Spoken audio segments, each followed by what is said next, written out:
নমস্কার বন্ধুরা, গপ্পহাট বাই শ্রীতে আপনাদের স্বাগত। বাংলা সাহিত্যের আনাচে কানাচে ছড়িয়ে আছে নানান মণিমুক্ত। আমি শ্রী আপনাদের সামনে নিয়ে আসবো সেই সব অমূল্য রতন।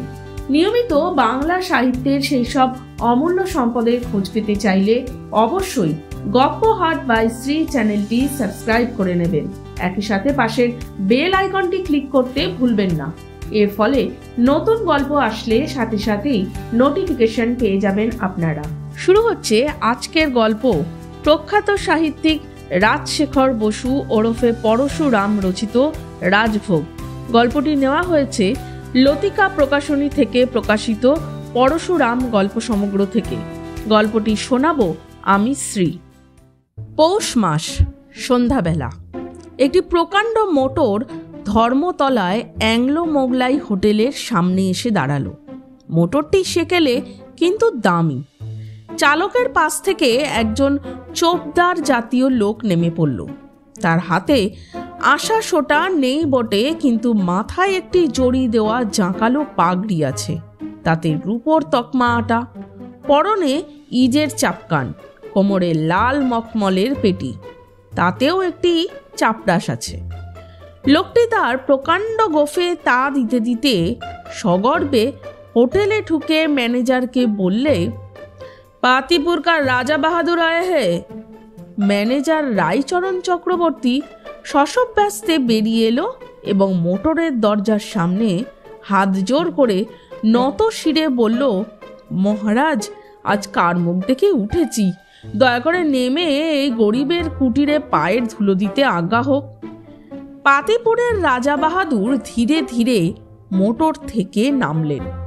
তার বয়স 70 পেরিয়েছে। দেহ আর পাকা গোপজোড়াটি খুব শীর্ণ।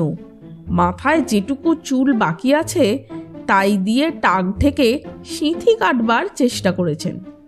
পরনে জরিপার সূক্ষ্ম ধুতি আর রেশমি পাঞ্জাবি, তার উপর দামি শাল, পায়ে সুঁড়ওয়ালা লাল লপেটা। তিনি গাড়ি থেকে নেমে ভিতরের মহিলাটিকে বললেন, নেমে এসো। মহিলা বললেন, আমি আর নেমে কি করব, গাড়িতেই থাকি। তুমি যা খাবে খেয়ে এসো, দেরি করো না যেন। রাজা বললেন, তা কি হয়, তুমিও এসো। রায়চরণ কৃতজ্ঞলি হয়ে বললে, নামতে আজ্ঞা হোক রানীমা, আপনার শ্রীচরণের ধুলো পড়লে হোটেলের বরাত ফিরে যাবে। মহিলাটি বোধহয় সুন্দরী ও যুবতী, কিন্তু ঠিক বলা যায় না তার সজ্জা আর প্রসাধন এমন পরিপাটি যে রূপ যৌবনের কতটা আসল আর কতটা নকল তা বোঝবার উপায় নেই। তিনি গাড়ি থেকে নামলেন। রায়চরণ বিনয়ে কুঁজো হয়ে সামনের দিকে জোর হাত নাড়াতে নাড়াতে পথ দেখিয়ে রাজা বাহাদুর ও তার সঙ্গিনীকে ভিতরে নিয়ে গেল এবং হেঁকে বলল, এই শিগগির রয়্যাল সেলুনের দরজা খুলে দে। হোটেলের সামনের বড় ঘরটিতে বসে যারা খাচ্ছিল তারা উদ্গ্রীব হয়ে মহিলাটিকে দেখে ফিসফিস করে জল্পনা করতে লাগলো। একজন চাকর তাড়াতাড়ি একটা কামরা খুলে দিলে।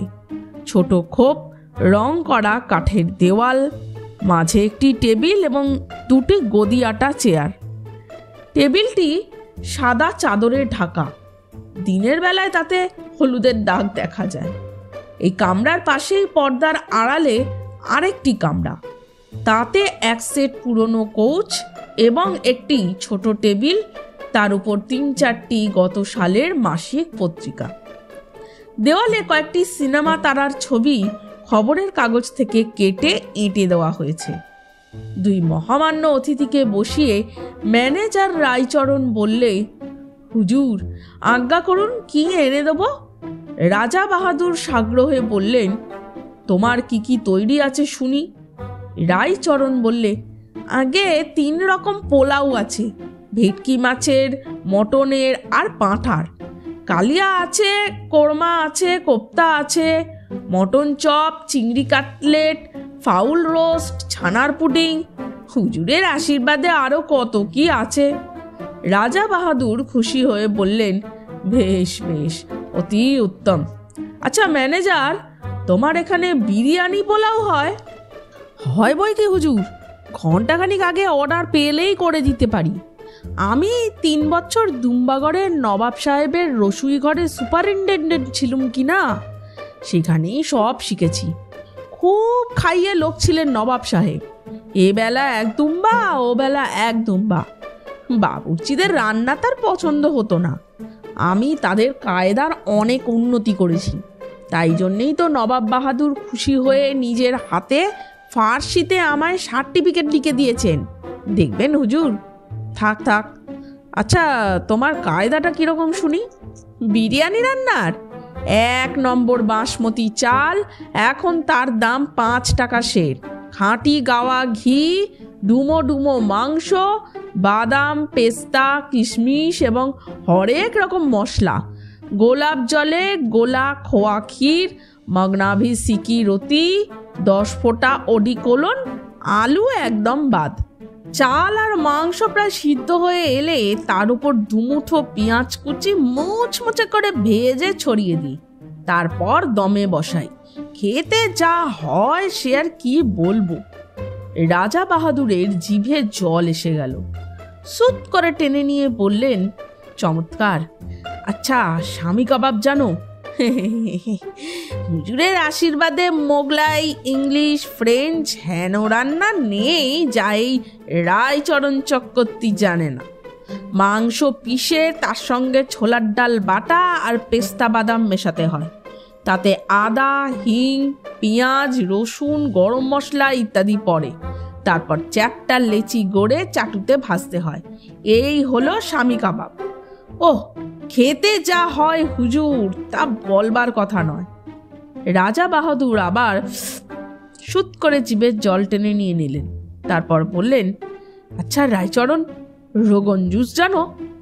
মহিলাটি অধীর হয়ে বললেন, আহ, ওসব জিজ্ঞেস করে কি হবে? যা খাবে তাই আনতে বলো না।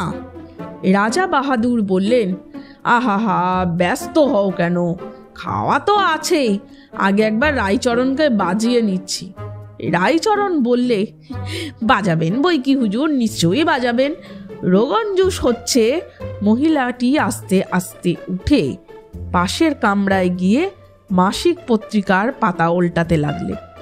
রোগন জুস হচ্ছে খাসি বা দুম্বার মাংস শুধু ঘিয়ে সেদ্ধ, জল একদম বাদ। ভারী পোস্টাই হুজুর। 7 দিন খেলে লিকলিকের রোগালোকেরও গায়ে গত্তি লেগে ভুঁড়ি গজায়। তুমি তো অনেক রকম জানো দেখছি হে। আচ্ছা, মুরগো মুসল্লাম তৈরি করতে পারো? নিশ্চয়ই পারি হুজুর। 1 ঘন্টা 3 আগে অর্ডার দিতে হয়। অনেক লটখটি কিনা। বাবুর্চিদের চাইতে আমি ঢের ভালো বানাতে পারি। আমি নতুন কায়দা আবিষ্কার করেছি। একটা বড় আস্ত মুরগি, তার পেটের মধ্যে মাছের কোপ্তা, ডিম আর কুচো চিংড়ি দেওয়া কচুর শাকের ঘন্ট, অভাবে লাউ চিংড়ি আর দই। কচুর শাক? আরে রাম না হুজুর, মুরগির পেটে সমস্ত জিনিস ভরে দিয়ে সেলাই করে হাঁড়ি কাবাবের মতন পাক করতে হয়। সুসিদ্ধ হয়ে গেলে মুরগি, কুচো চিংড়ি, কচুর শাক, দই আর সমস্ত মশলা মিশে গিয়ে এক হয়ে যায়। খেতে যা হয় সে আর কি বলবো হুজুর। রাজা বাহাদুর এবারে আর সামলাতে পারলেন না। খানিকটা নাল টেবিলে পড়ে গেল।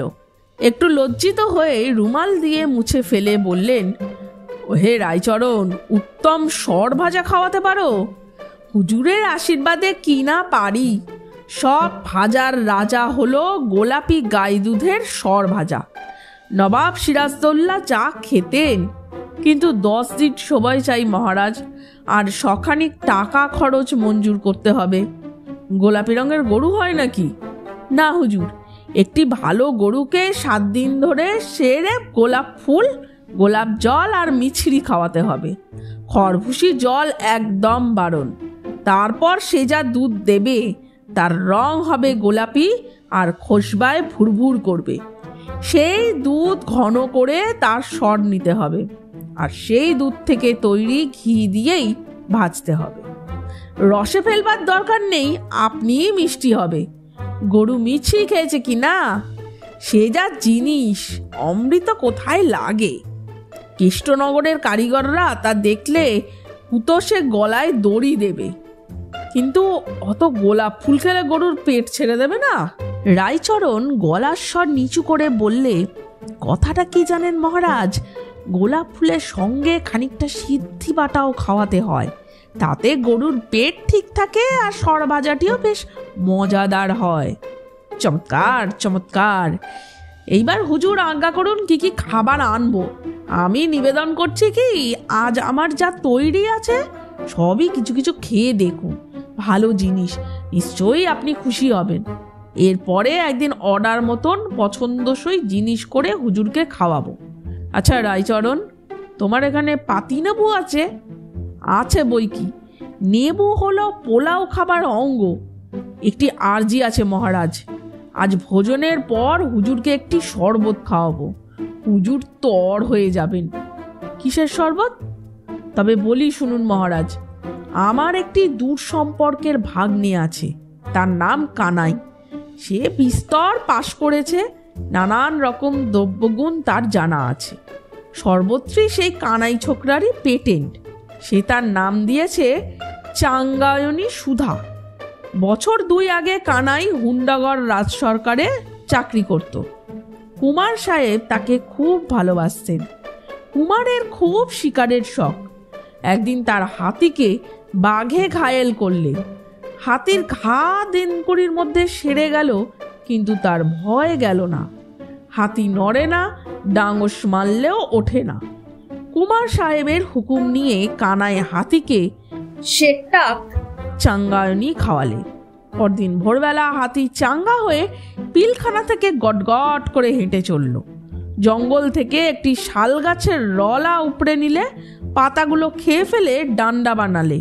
তারপর পাহাড়ের ধারে গিয়ে সুঁড় দিয়ে সেই ডান্ডা ধরে বাঘটাকে দমদম করে পিটিয়ে মেরে ফেললে। কুমার সাহেব খুশি হয়ে কানাইকে 500 টাকা বকশিস দিলেন। শরবতে হুইস্কি টুইস্কি আছে নাকি? ওসব আমার চলে না। কি যে বলেন হুজুর, কানাই ওসব ছোঁয় না, অতি ভালো ছেলে, সিগারেটটি পর্যন্ত খায় না। চাঙ্গায়নী সুধায় কি কি আছে শুনবেন? 20টা কবরেজি গাছগাছরা, 20 রকম ডাক্তারি আরক, 20 দফা হেকিমি দাবাই, হিরে ভস্য, সোনা ভস্য, মুক্ত ভস্য, রাজ্যের ভিটামিন আর পোয়াটাক ইলেকট্রি, এইসব মিশিয়ে চোলাই করে তৈরি হয়। খুব দামি জিনিস। কানাই আমাকে হাফ প্রাইস 50 টাকায় 1 বোতল দিয়েছে। মামা বলে ভক্তি করে কি না। দোহাই হুজুর, আজ একটু খেয়ে দেখবেন। সে হবে এখন। আচ্ছা রায়চরণ, তুমি বার্লি রাখো? রাখি হুজুর, ছানার পুডিংয়ে দিতে হয়, নইলে আট হয় না। এইবার তবে হুজুরের জন্য খাবার আনতে বলি। হুকুম করুন, কি কি আনবো? এক কাজ করো, 1 কাপ জলে 1 চামচ বার্লি সিদ্ধ করে নেবু আর একটু নুন দিয়ে নিয়ে এসো। রায়চরণ আকাশ থেকে পড়ে বললে, সে কি মহারাজ, ভেটকি মাছের pulao, mutton curry, fowl roast. রাজা বাহাদুর হঠাৎ অত্যন্ত খাপ্পা হয়ে বললেন, তুমি তো সাংঘাতিক লোক। হ্যাঁ, আমাকে মেরে ফেলতে চাও নাকি? হ্যাঁ, আমি বলে গিয়ে 3টি বছর ডিসপেপসিয়ায় ভুগছি, কিচ্ছু হজম হয় না, সব বারণ। দিনে শুধু গলা ভাত আর শিঙি মাছের ঝোল, রাত্রিরে বার্লি, আর তুমি আমাকে পোলাও কালিয়ার লোভ দেখাচ্ছ? কি ভয়ানক খুনের লোক। রায়চরণ মর্মাহত হয়ে চলে গেল এবং একটু পরে 1 বাটি বার্লি এনে রাজা বাহাদুরের সামনে ঠক করে রেখে বললে, এই নিন। তারপর রায়চরণ পর্দা ঠেলে পাশের কামরায় গিয়ে মহিলাটিকে বললে, রানীমা, আপনার জন্য একটু ভেটকি মাছের পোলাও, মটন কারি আর ফাউল রোস্ট আনি? খেপেছেন? আমি খাবো, আর ওই হ্যাংলা বুড়ো ফ্যাল করে চেয়ে দেখবে? গলা দিয়ে নামবে কেন? তবে একটু চা আর খানকতক চিংড়ি কাটলেট এনে দিই রানীমা। রানী ফানি নই, আমি নক্ষত্র দেবী। আরেকদিন আসবো। এখন স্টুডিও ফেরত, ডিরেক্টর হাঁদুবাবুকেও নিয়ে আসবো। শেষ হলো আজকের গল্প। গল্পটি কেমন লাগলো তা আপনারা কমেন্ট করে জানান বন্ধুরা। পাশাপাশি গল্পটি ভালো লাগলে অবশ্যই লাইক ও শেয়ার করে দেবেন। আজ তাহলে এই পর্যন্তই। আবার আসবো আমি নতুন গল্প নিয়ে আগামী সোমবার ঠিক রাত 9টায়।